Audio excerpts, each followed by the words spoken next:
ஒரு ஊரில் ராமாயின்னு ஒரு மாமியார் இருந்தாங்க. அந்த மாமியாருக்கு காவேரின்னு ஒரு மருமக இருந்தாங்க.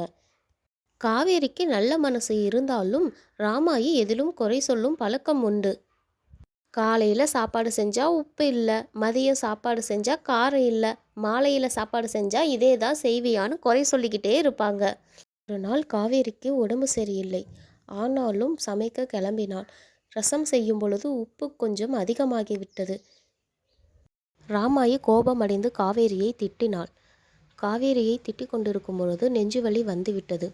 உடம்பு சரியில்லாத நிலையிலும் காவேரி தன்னை கொடுத்து மாமியாரை ஹாஸ்பிட்டலில் சேர்த்தார்.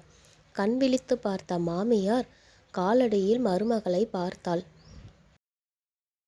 வார்த்தை கடுமையாக இருந்தாலும் மருமகளின் மனசு தங்கம் போல என மனதுக்குள் நினைத்தாள். மாமியாரை வீட்டுக்கு அழைத்துச் சென்றாள் மருமகள்.